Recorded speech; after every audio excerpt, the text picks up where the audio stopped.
All right, welcome to Love Strong. We're really excited to have you with us for our course for ecclesiastical church leaders helping those who struggle with pornography and sexual addiction. I'm Tyler Patrick, I'm your wandering therapist, and we're shooting this film from the tops of the mountains near Logan, Utah right now, and you can see the beautiful view behind us, so hopefully you guys can take that in while we're talking. But I'm a marriage and family therapist. I've been licensed in the state of Utah for more than 12 years. And I've specialized in addictions and specifically in sexual addictions for my entire life. I'm married, I've got 4 daughters, and I feel like my responsibility in the world is to help train up the kind of men that my daughters are going to marry so that my daughters have the kinds of husbands and good men that we need in this world and in this fight for good in the world that we live in. So today we're going to be talking about understanding how sexual addiction works, how pornography works, knowing how to be considerate and understanding when you're working with those people in your congregations that are going to be coming in to work with you. And just wanted to start off by first saying thank you for being here, for watching this. I, as a therapist, have spent several years working in conjunction with church leaders and have found that your positions and what you're doing for the people that you take care of in your flocks makes a massive difference in their lives and in this world. And without you, usually you being the first line of defense for them when they're trying to seek help and understanding, without you they would continue to stay lost. So thank you for being here, and thank you for being willing to come and learn. Hopefully we'll be able to offer some things that will provide you with some added education, some added support, and some new considerations so that you can be effective in working with those members of your congregations. Our purpose today is going to be as follows. We're first going to outline the plan of Satan and how he uses his minions in the pornography industry to break up lives and families. And I'm going to show you how he has an intentional plan that he's working in trying to destroy those people that you love and that you're trying to serve and pull them away from a connection with Christ. Secondly, we're going to talk about how the physical, spiritual, and emotional components of addiction form together to make it very powerful. And understanding how those processes work will tool you up with an understanding of how to deal with those people when they're in your office and you're counseling them. We will talk about some core principles of what it means to work in recovery. And we will also outline some tools that you'll have access to, resources that you'll have access to, that you might be able to provide some added outside support other than yourselves with those people who might need a little bit of extra support, and how to assess what level of need they might need. And then we'll finish by sharing a couple of basic tools and skills that every person who comes into your office who's seeking recovery should instantly start to put into practice as a way of moving themselves further down the path into recovery and closer to a deeper connection with Christ. So to begin with, I want to just tell you a couple of stories and illustrate that this is not some accident that just happens to happen and that we deal with. If you've been a church leader for very long, it's not a surprise to you that your office gets filled up with people who are struggling with pornography and sexual addiction. This is the scourge of our generation. It's like a tsunami that's sweeping our world, and most of us haven't figured out yet how to not get swallowed up by the wave, and our goal here is to help you learn how to ride the top of that wave and surf this tsunami and help create resilient people who don't get swallowed up by it. So I want you to start by thinking about a couple of statistics with pornography. Now these statistics are in debate depending on which camp you're in. If you're the pro-porn camp, then the numbers are a little different than if you're in the anti-porn camp. So I'm going to share both. The first statistic, the average age of exposure to pornography ranges between age 9 to 11. And I believe this is on purpose. This is not an accident.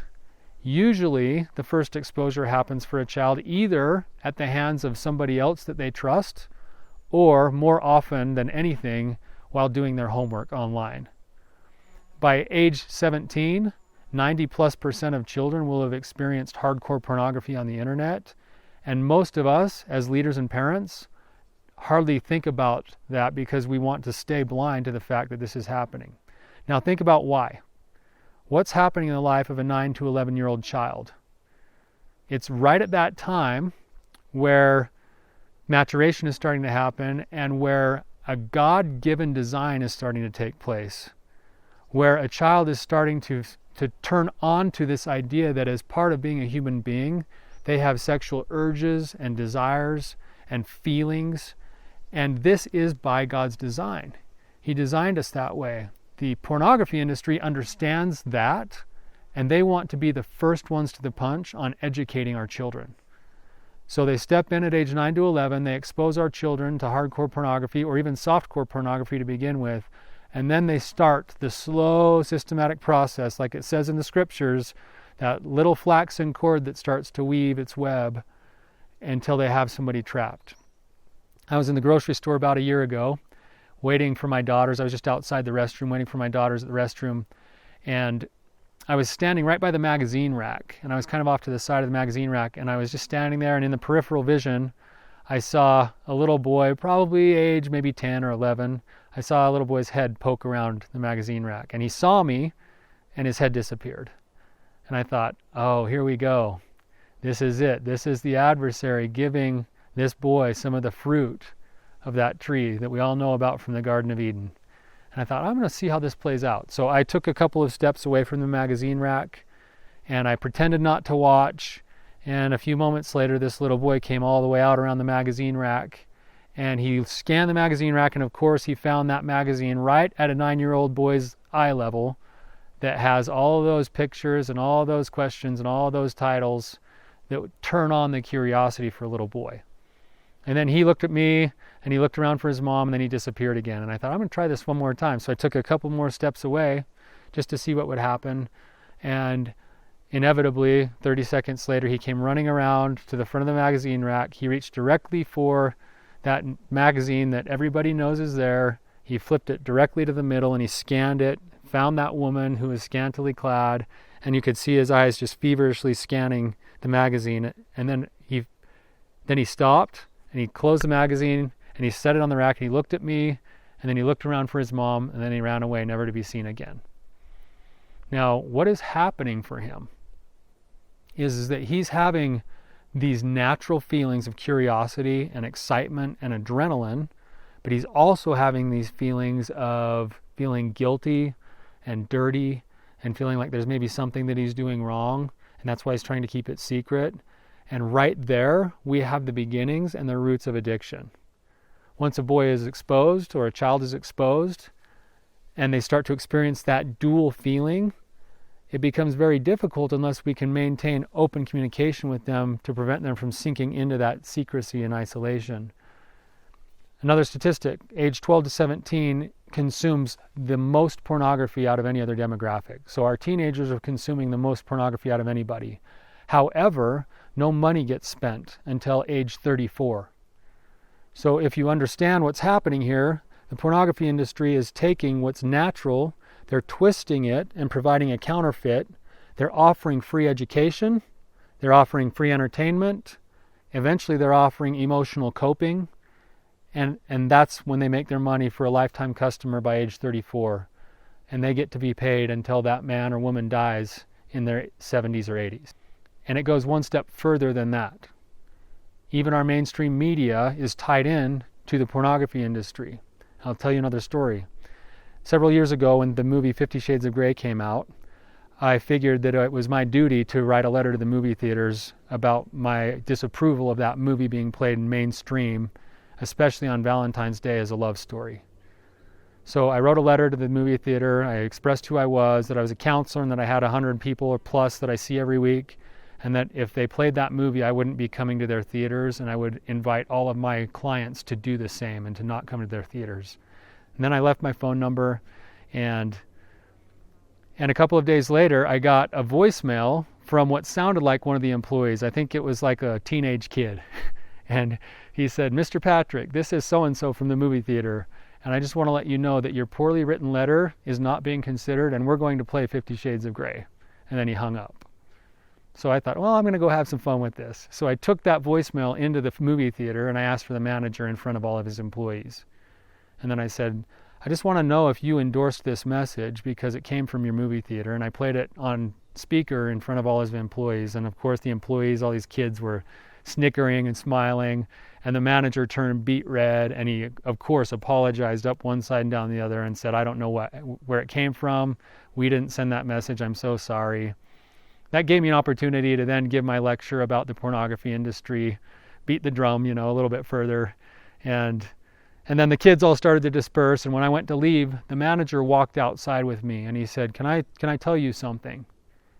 He said, I've actually received several letters like yours in the last few weeks. So much so that all of our movie theaters across the whole organization have been receiving these letters, that I was called to a special meeting with our management down in Salt Lake with all of our other managers to discuss how we were going to have to pull this movie. We're going to pull 50 Shades of Grey as a result of all of these people who are reaching out to us. So we decided to pull the movie 3 days ago. And when I got back up to my theater here in Logan 2 days later, I was met with a phone call from an organization that said they'd received communication from Universal Studios that said that if we don't play 50 Shades of Grey in our theaters, we'll never play a Universal Studios movie again. Now, why would Universal pull rank like that?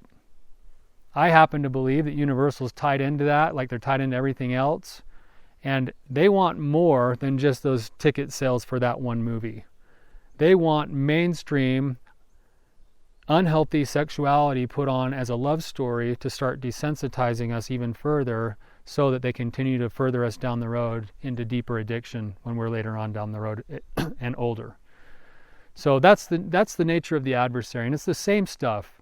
It's the same fruit being packaged up in the newest ways. But that's what's happening. And if you understand that, this isn't just some haphazard thing that happens. And most people who are coming into your office, they feel like they're the only ones who are ever struggling with this.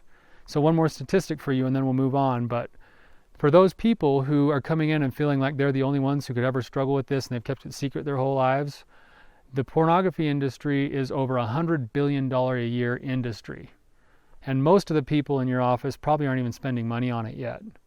So help them understand that if they're not spending money on it, and there's $100 billion being spent on the pornography and sexual industry every single year, that they're not alone. And if they can understand that they're not alone, that's going to provide them with hope. So next, let's talk about addiction. The way addiction works and the way sexual addiction forms is they take the little boy, he's curious, he then uses it as entertainment, then it becomes emotional coping, and then he needs it. And then he starts checking out from all of his other tools and skills. And so eventually he pulls away from connection with God because he feels either unworthy or he feels like God has abandoned him. He pulls away from connection with other people. And eventually he starts to lose connection with his heart and his mind. And he then doesn't know how to cope with life. And so he continues to need his drug of choice. So the way that the brain works is that when we go and we find something that lights us up and makes us feel good, which is exactly what pornography does, which is exactly what the sexual response does, is it floods us with chemicals. Our brains feel good. And we feel like we get a break from all of the stresses and all of the pains or whatever is bothering us at that moment. And our brain says, thank you. And eventually the brain starts to, it doesn't just distinguish between different types of pain. So loneliness and boredom and anger and tiredness and stress and rejection, they all start to form together and be experienced the same way in the brain. And eventually the brain just says, I feel pain, I know where to go to get it. I drive down the same road every time because it's consistent. I can do it by myself. I don't need anybody else. And I can now act out in whatever way I need to, and I can feel better. And then the brain kicks off all those chemicals, and then I feel better, but then I feel worse afterwards. So the chemicals in play. The main one that you've all heard is dopamine. When you look at pornography or have the sexual response, the level of dopamine that gets emitted in your brain and across your brain is at about 400 times the amount of normal, which is almost the same amount as what happens when somebody shoots up with heroin. So the chemical flood happens, and that's kind of the desire chemical, and it causes us to feel this sense of like well-being and this urge and craving, and it makes us feel better. Well, when we do that too often, our brain says, wow, that feels really awesome. But it also says, I can't handle this. This chemical is too much and you're going to kill me if you keep doing it to me. So the brain starts allocating its resources to different places in the brain, and it starts letting go of certain receptors that pick up those chemicals, which then leaves me aching and hurting and wanting more and needing something new or something different or something more intense in order to try to get the same feeling. And so what used to get me high here, I drop, and eventually I can only get high here, and I drop, and eventually I can only get high here, and eventually I feel like I just need it to survive. And that's how an addiction forms on a physiological basis. On an emotional basis, which is to me, and a spiritual basis is to me maybe the most important part, this is the most insidious thing about a pornography or sexual addiction. And it starts with what we call the cycle of shame. And shame has been around since the beginning of time, since the beginning of the plan. Adam and Eve were put into this beautiful garden. They were asked to do a couple of things. One of them was to not take of the fruit of that tree. And then the serpent, he beguiled them, he lied to them, he deceived them, and he got them to partake of the fruit. Now the interesting thing about this story is that this plays out every single day in our current lives the same way on an emotional level. He got them to partake of the fruit, and then he shamed them into hiding and removing themselves from the presence of God. They covered themselves up, they disappeared, and they withdrew from the presence of God. Of course, only to have God return and say, hey, where are you guys at? Oh no, look, you took of the fruit of the tree. Dang it, we got to make a different plan here. And then, of course, they were cast out into a lone and dreary world where there were thorns and thistles to torment them and also bless them so that they could live a law of sacrifice and they could live in the sweat of their brow, and in doing so they could find joy and rejoicing in their posterity. Now, this is the same process that you're dealing with when you have somebody come into your office. They have been taking of the fruit of that tree, and they have been living a lie. And the lie is, you are basically worthless.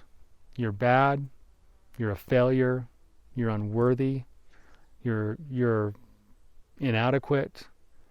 And people succumb to that belief, and then what happens is it changes their belief about life, because now they feel like there's something so wrong with me that if people don't love me, they'll reject me. And so it feeds a new belief, a second belief that says, I've got to do something to make sure nobody sees my secrets, and they put on a mask. And that mask might be all sorts of different things. It might be the most spiritual guy in your congregation. He's overcompensating through his spirituality. It might be the guy who's a workaholic. It might be the guy who puts on a happy face, but deep inside he's depressed. And it causes this split to start to happen. We call it the Jekyll-Hyde experience, where they're overperforming in one area, but they can't even give themselves credit for what they're doing because on the inside they feel terrible about themselves. And those masks now set their own prison walls because as human beings, we're wired for attachment and connection. And now we believe we can't let people in close enough to really get it or get it. So we perform for it. But then when we perform for it, we don't believe it. And we couldn't possibly believe that people could actually love us. And it leads to a third belief, which says, I am responsible to take care of this all on my own. I am completely on my own. I can't trust other people. I should be strong enough to do it. I need to be independent. And now we've set the trap. I've got to be perfect. I've got to let other people see that I'm perfect, but I feel inadequate. And eventually what happens is that life piles on top of it. And we have stress at work, or we have a fight with our wife, or we have problems with our kids, or we get sick, we get angry, we get tired, we get hungry. And when those things combine for the right storm, we end up falling back into what's called the release phase, and we seek out our mood-altering experience, which happens to be sex, porn, sometimes drugs and alcohol, could be food, could be video games, could be Netflix, all sorts of things. And what that is a mood-altering experience, because we go and we can, in a self-given way, we can provide for what we think are our own needs without needing anybody else, and it works. And we feel better for a moment. But then what happens is we feel bad about it. If we're lucky, we feel God-given guilt. And guilt says, oops, made a mistake, I need a course correction, I need that thing called repentance, which happens to go along with the plan of salvation from the beginning of time in the Bible. I need to be out of the garden, I need to sweat, I need to face the thorns, I need to face the thistles, I need to till the ground, I need to be humble, and then I need to get back on track. But instead what we do is we say, oh, proof. This is proof that I'm no good. And eventually we're in this downward spiral, getting more and more addicted and less connected, being pulled away from God and others and ourselves until we're in the bottom of a pit looking up out of a hole, feeling totally hopeless. And that's the emotional component of addiction that then gets piled on with other life experiences that might be other traumas or different ways that I was raised, or even different beliefs about God that aren't quite true, about God's love and God's grace. And then I continue to pull away until I'm able to access hope again and be given this idea of what it really means to understand the power and the atonement of Jesus Christ. So that's the formal kind of description of how an addiction works. Now we're going to talk for just a second about the components of understanding and being able to assess with people in your office what their needs might be. Not every sexual addiction is created equally. Obviously, some things are more severe, some things have gone on longer, some people might have just an occasional problem. The principles of recovery will apply to all levels, but it'll be helpful for you to probably understand what those levels are. So there's several different levels of treatment for addiction, and the highest level is called a level 3 treatment, and that's going to be an inpatient treatment. Inpatient treatment is recommended for those people who are addicted to any substance, or in this case, their sexual addiction is so out of control that there's no way they can stay sober unless they're basically taken out of that world and given a chance to start rewiring their brain in a way that they can function and then be brought back into the world again. Level 2 treatment, there's two different kinds of level 2, and they're both just levels of intensive treatment. Level 2.5 is an intensive outpatient treatment that'll give them anywhere from 12 to 20 hours a week of structured recovery work. And level 2.1 is similar, where it gives them several hours a week of structured treatment. Now, the problem with inpatient and intensive outpatient treatments is that they can be very expensive, although they can be very helpful. And then you have level 1 treatment, which is your basic counseling, where a client can maybe go to a counselor, they may go to a therapy group, or do both. And that's where most of the people will begin their journey, and then they'll go to higher levels of care if they can't be successful at that lower level of care. Now, how do you know when somebody needs what level of care? Level 1 treatment is probably for that person who has been trying for a long time, and they've tried a few other things. They've tried to stop on their own. They've maybe been to several church leaders before in the past, and they just kind of have this recurring pattern happen over and over again, and they might just need a little bit of extra structure and extra support.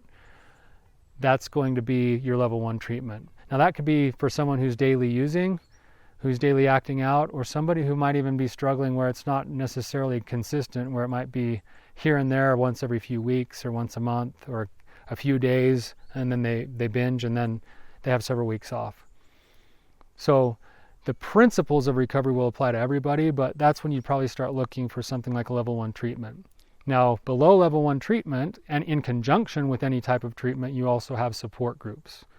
And you have things like SA or SAL, so Sexaholics Anonymous, or Sexaholics Anonymous Lifeline meetings. You also could have, in some churches, they have their own program. Obviously, some of you will have your own programs, like Celebrate Recovery. Those programs are volunteer-based, and they can be very effective and very helpful. And if you're looking for a really good outline on what the repentance process is, read the White Book, which is the core text for SA, for Sexaholics Anonymous. Those 12 steps are a perfectly outlined plan for what the repentance process could look like in helping someone to find redemption. So that's how you can kind of assess what people need. If they're coming in and they're trying and they're trying and they're failing, then you just consistently move up with levels of care instead of just giving up on them or saying, well, I don't know what else to do. Okay. So the next thing that we're going to talk about here is the core principles of recovery and what we're really going for. Remember that when you're working with somebody, you're working with somebody who's already coming in feeling like they're not good enough and they're unworthy and they're bad.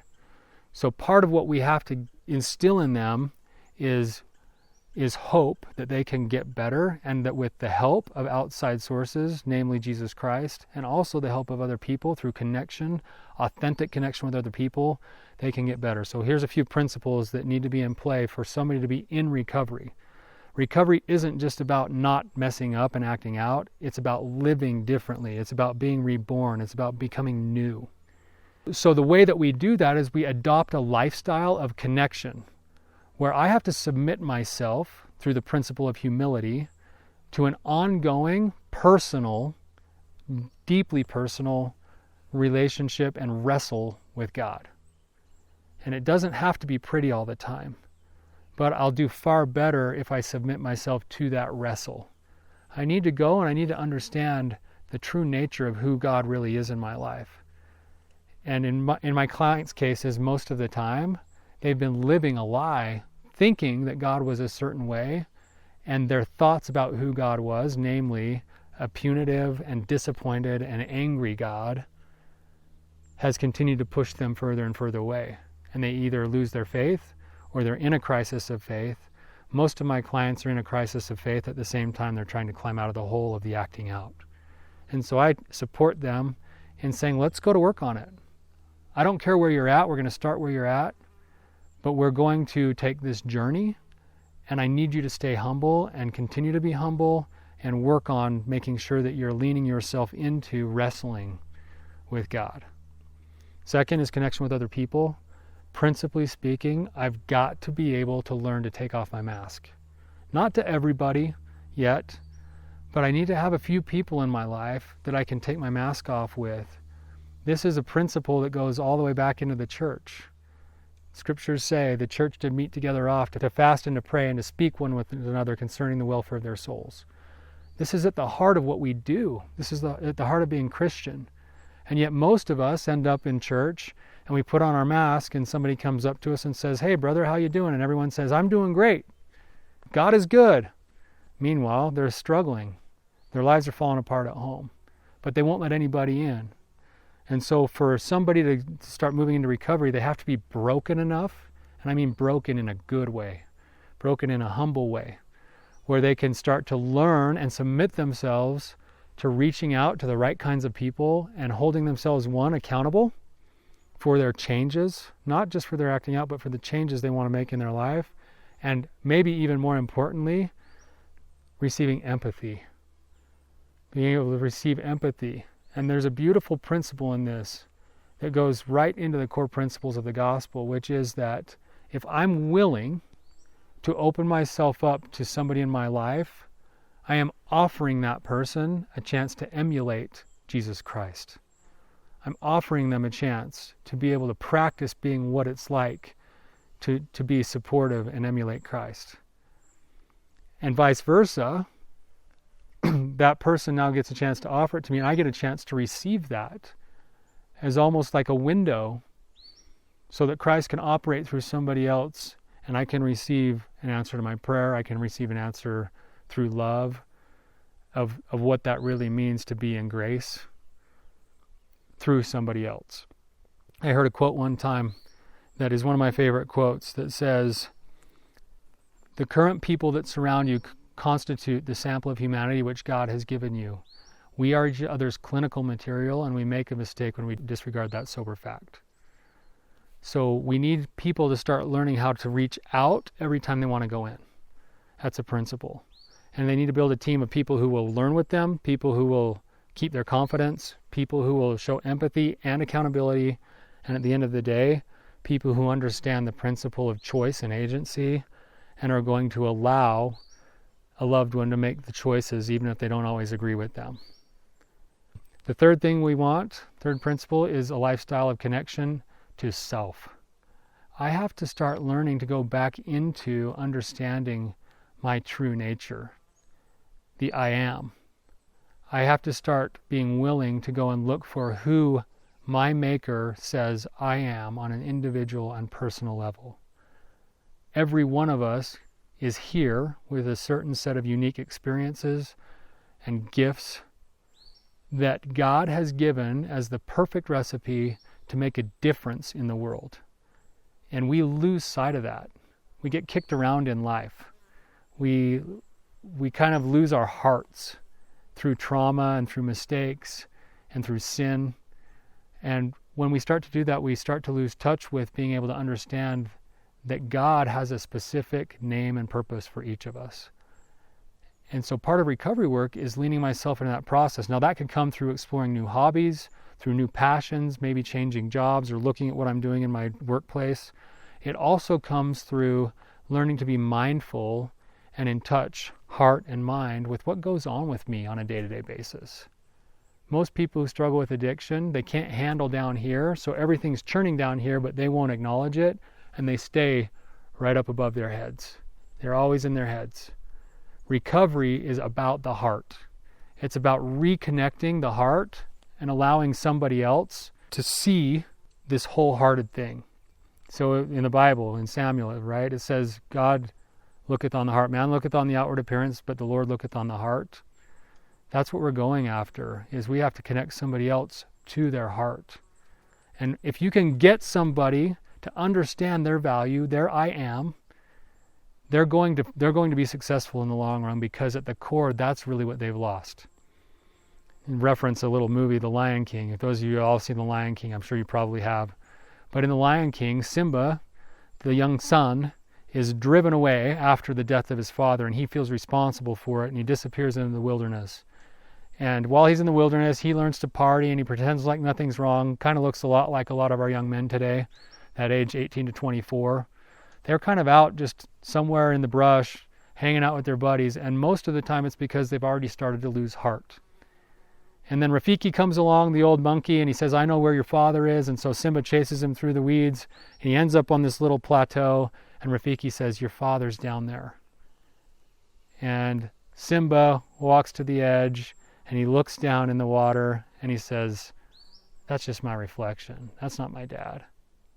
And then Rafiki, the old wise one, says, look harder. And he touches the water, and then this reflection comes back of this brilliant Mufasa, Simba's father, and he's staring back at him in the water. And then this thing happens in the clouds, and this magnificent vision unfolds to Simba, and his father comes to him and he says, Simba, you've forgotten me. You've forgotten who you are, and so forgotten me. And then he says, as he's going away and disappearing right at the end of the vision, he says, remember who you are. I'm convinced that part of my job as a therapist, and maybe the most important work you'll ever do with one of your congregation members who's struggling with this, is the work of helping them remember who they are. And if you'll help them remember who they are, they'll take care of it themselves, because Christ will be changing their heart from the inside out. And that's how he works. He works from the inside out. So help them remember who they are. Final thing before we cut it, and we'll also leave some frequently asked questions so that you can read those as well. But the final thing that I want to share with you is a couple of core tools that are based on some of the principles we just outlined that will help when you're starting somebody on the path to recovery. Think of it in terms of two things. We have this natural man. We have this part of us that's born, that wants to sin, that wants to explore, that goes and makes mistakes. And then we have what I call the true self, or the spiritual self, or the version that I use with my clients is something called the humble warrior. Now, what is the humble warrior? The humble warrior is this ultimate force for good, but he doesn't do it for his own purposes. He does it for a higher calling. And inside every one of us, we have a humble warrior. So in recovery, to begin with, what we want to start to do is, on one side, we want to start to starve out and shrink the natural man, the addict self, and then we also want to feed and start to build what's called the humble warrior. Now, with the way that we starve the natural man, the way that we start to kind of put the addict back where he belongs, is through something called bottom lines. And what bottom lines are is sitting down with somebody and mapping out in great detail what their pattern of addiction looks like, and then setting some limits way before they're at risk with accountability built into it until that becomes a new habit. So if my pattern is that I tend to stay up late, I watch TV for a while, I wait for my wife to go to bed, and then after I watch TV for a while, I get bored, so I go down to my kitchen, I get a bowl of ice cream, then I come back, and then I start surfing into something else. Maybe I check my email first, and then I go to Facebook for a while, then I go to YouTube, and then when I'm scrolling on YouTube, there's those little clicks that, of course, are there as part of the plan. You know, some scantily clad woman or some title that catches my attention. I click on it, then I click on the next thing, and then I feel bad, and then I'm like, oh no, I've already messed up, and boom, I'm gone. That whole pattern plays out. That's the cycle of addiction, where I get triggered, and then I move into rituals, which are all the behaviors I do to set it all up, namely staying up late, being alone with my devices and television and internet, slowly cooking myself by doing all of these other little things that lead me along the path innocently, and then I end up acting out. And then, of course, I feel terrible for it, and then because I feel terrible, eventually that kicks on the trigger again, and then the cycle starts to happen. That's the addiction cycle. So in order to starve that out, I need to go and I need to find what my rituals are, and I need to pick a few that are way further up than down at the relapse, and I need to set a new line. So for instance, with that, in that example, my bottom lines might need to be that I am not alone with my technology, period. Most people don't like that idea, but sometimes that's what's necessary to win. Now, how do I do that? Because if I'm carrying around my smartphone, I'm going to have a hard time, at least knowing me, myself, I'm probably going to cheat on that bottom line. And a bottom line means no matter what. So maybe I'm going to have to get rid of my internet capability on my phone and then make sure I'm in public when I'm watching my media, or only doing my media when someone else is there as kind of a group exercise. So that might be a bottom line. Another bottom line might be I don't use social media by myself or at all, or I don't use YouTube by myself or at all. And then there's accountability built onto that. So if I cross that line, if I check my email by myself, and my bottom line is that I don't get on the internet alone, I'm going to hold myself accountable by making a phone call to someone on my team, one of my brothers, and saying, hey, look, I crossed the bottom line. I forgot about it, but I'm still committed to it. I'm just resetting it. And that accountability keeps people humble, it keeps them honest, and it keeps them reaching out for connection. So you get those three principles of recovery in the one thing with bottom lines. And if they get it right, they'll also start to get sobriety. Now, bottom lines might take a while to iron out, but they need to be ironed out with somebody else and not just in your own head. The second thing, and this is building the humble warrior, is something called dailies. And this is what I think a lot of church leaders start to get right. And I just want to expand that perspective of what they could be. So most church leaders that I've worked with in the past, they do a really good job when somebody comes into their office and they say, okay, I know how to get you going. Let's get you working on connecting to God again. Now, what they may not understand is that the person in their office might feel unworthy of connecting to God, and they may not ever want to even start reaching out. So you might have to assess for that and see where they're at with their shame level. But we want them to start reaching into that connection with God. And so most church leaders say, okay, let's do your spiritual practices. Let's read your scriptures, come to church. Let's make sure you're saying your prayers regularly. And all of those things are vitally important. The challenge is that we want to expand the bandwidth to the complete being of the humble warrior. So many of my clients have fought this for so long, and they've received that feedback for so long, that despite the fact that it's true, they dismiss it. They feel like, oh, I've heard that before and it doesn't work. What it really means is they haven't worked it yet. But there's also some other ways that you can start playing to the humble warrior and helping them to receive some of that fathering from God in other ways. So I start with something called the MEDS skill, MEDDSSS. And I challenge my clients to start tracking how they do with the MEDS skill. And it's an acronym. So M is meditation and mindfulness. Am I regularly stopping and pausing to meditate and practice being mindful? Am I getting in touch with myself? Am I taking a chance to be aware of things and practice awareness? and allow myself to work on being still from time to time and to let my own thoughts start to settle. Most of my clients have a really difficult time with this because they're afraid of what goes on in their own heads. They don't like the story in their own heads. So mindfulness becomes this very practical and powerful tool that allows them to exercise being in their own brains and their own bodies and in the world that they live in. But what mindfulness also does is it allows them to practice being present with what is, which is a great strength in understanding how to live life as you move forward with your life. So M is meditation and mindfulness. E is regular exercise. This one has been maybe the most researched out of any tool in the recovery toolbox, but I need my clients to regularly exercise at least twice a week with an elevated heart rate. Now, if they can do that, what that does is it gives them a chemical flow similar to what they've been chasing with their addiction, but it also teaches them. It teaches them to lean into pain. And what clients don't like to hear, but is true, is that half of recovery is learning how to cope with pain, because life offers pain no matter what. And so they learn to choose to lean through the pain, and they learn to trust themselves by knowing they can take care of themselves and that they can improve.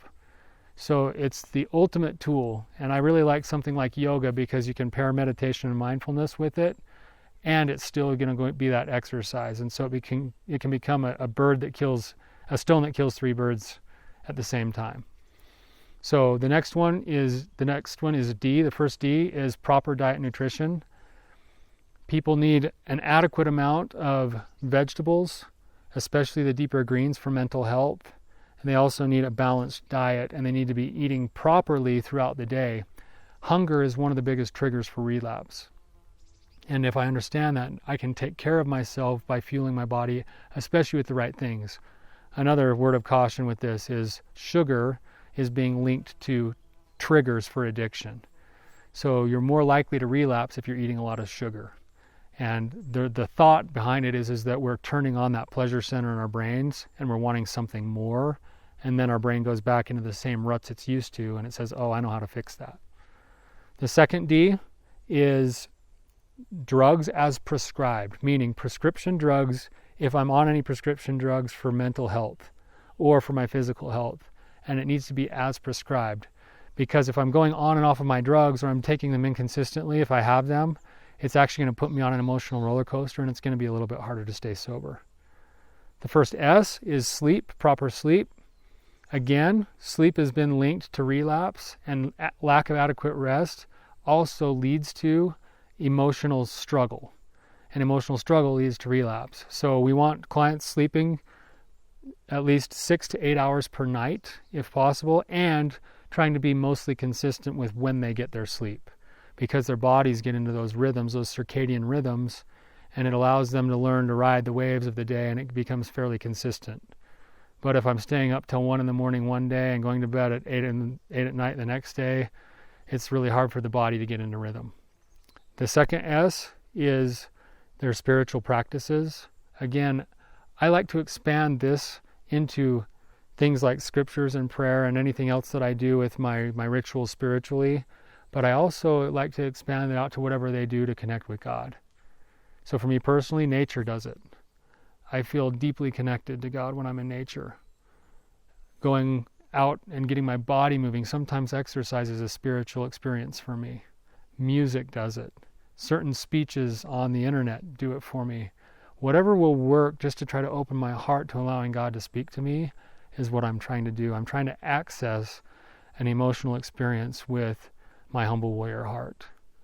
And then the last S, the third S, is social connection. We tend to become isolated when we struggle with addictions, and one way to kill shame is with other people. Shame can't survive when there's other people around to support. So that's where I start. I start with that as what we call dailies, the meds skill, and then I challenge them to do meds on a basic, normal level and even track it. And then I also challenge them to step one step further and start looking in their lives at other things that just make them feel alive. What's something that could give them a pleasant event today that's healthy? Could I go and I do something, some act of service for somebody else?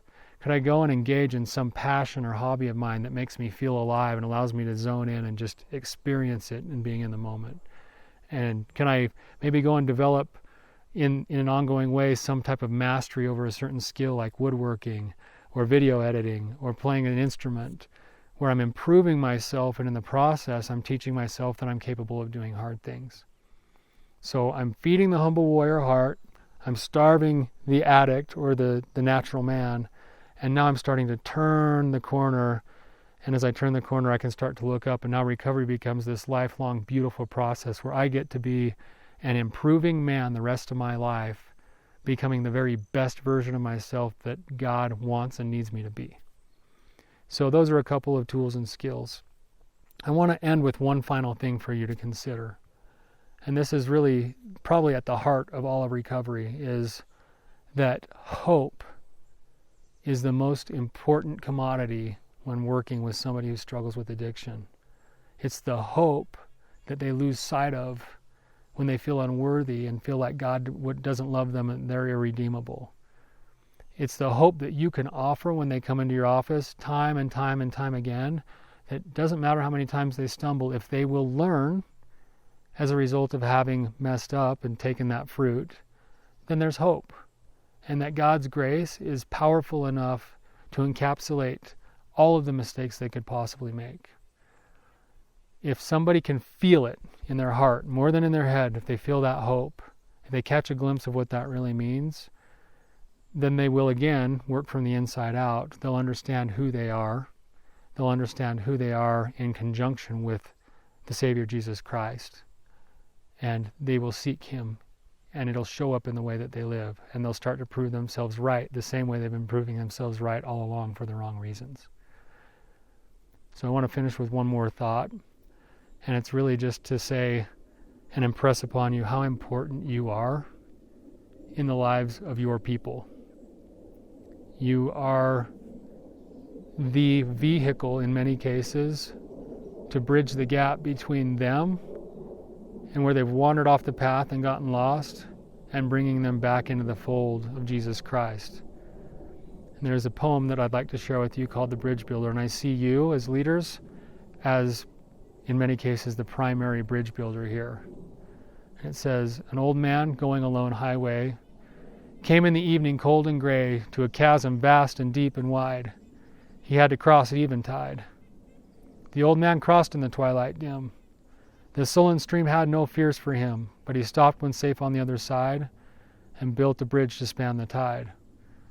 Old man, said a fellow pilgrim near, you are wasting your strength in building here. Your journey will end with the ending day. You never again will pass this way. You've crossed the chasm deep and wide. Why build you this bridge at eventide? The builder lifted his old gray head. Good friend, in the path I have come, he said, there followeth after me today a youth whose feet must pass this way. This chasm, which has been naught to me, to that fair-haired youth might a pitfall be. He too must cross in the twilight dim. Good friend, I'm building the bridge for him. It's my testimony to you that you are acting as proxy for Jesus Christ and building a bridge for your people who struggle with these addictions so that they can understand who He is. And He is the ultimate bridge builder. He is the one who's built and bridged the gap between us and God.